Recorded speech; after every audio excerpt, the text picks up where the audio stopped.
இயக்குனர் பாரதி ராஜாவின் மகனும் நடிகருமான மனோஜ் நேற்று மாலை மாரடைப்பு காரணமாக உயிரிழந்த நிலையில் அவரது இறுதி ஊர்வலமானது தொடங்கி இருக்கிறது. இது தொடர்பான அண்மை செய்தியை பார்த்து கொண்டிருக்கிறோம். நீலாங்கரை இல்லத்தில் இருந்து பெசன்ட் நகரில் உள்ள மின் மயானத்திற்கு அவரது உடலானது இறுதி ஊர்வலத்திற்காக புறப்பட்டிருக்கிறது. இது தொடர்பான அண்மை காட்சிகளை பார்த்து கொண்டிருக்கிறோம்.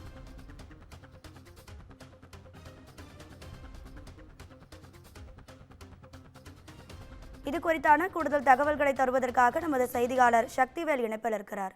சக்திவேல், வணக்கம். உங்க தகவல்களை சொல்லுங்க. நிச்சயமாக இயக்குனர் பாரதி ராஜாவின் மகன் மனோஜ் பாரதி ராஜா மாரடைப்பின் காரணமாக நேற்று மாலை காலமானார். இவர் நடிப்பில் மற்றும் அல்லாது குணச்சித்திரங்களிலும் நடித்துள்ளார். மனோஜ் பாரதி ராஜாவின் திடீர் மறைவு பல்வேறு அதிர்ச்சியையும் ஏற்படுத்தியுள்ளது. பாரதி ராஜா இயக்கிய தாஜ்மஹால் படத்தில் நடிகராக அறிமுகமான அவர் சமுத்திரம், கடல், பூக்கள், அல்லி அர்ஜுனா, ஈரநிலம், சத்ரு, மகா நடிகன் உள்ளிட்ட படங்களில் நடித்துள்ளார்.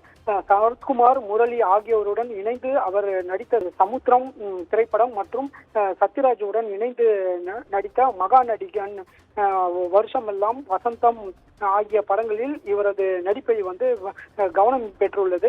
பல்வேறு படங்களிலும் குணச்சித்திர வேடங்களில் நடித்த இவரின் மறைவுக்கு திரைத்துறையைச் சேர்ந்த பலரும் இரங்கல் தெரிவித்து வருகின்றனர். கடந்த ஒரு மாதத்திற்கு முன்பாக சிம்ஸ் மருத்துவமனையில் மனோஜுக்கு இருதய அறுவை சிகிச்சையும் நடந்துள்ளது. பிறகு வீட்டிலேயே இருந்தவாறு சிகிச்சை பெற்று ஓய்வில் இருந்து வந்துள்ளார்.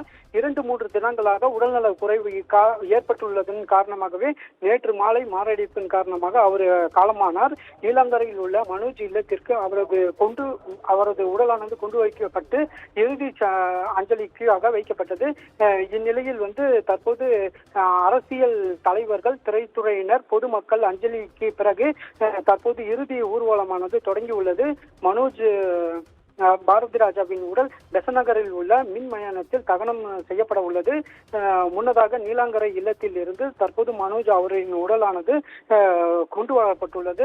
இந்த இறுதி ஊர்வலத்தின் பின்பும் அவரது அரசியல் பிரமுகர்கள், திரைத்துறை கலைஞர்களும் தொடர்ந்து வந்த வண்ணம் உள்ளனர்.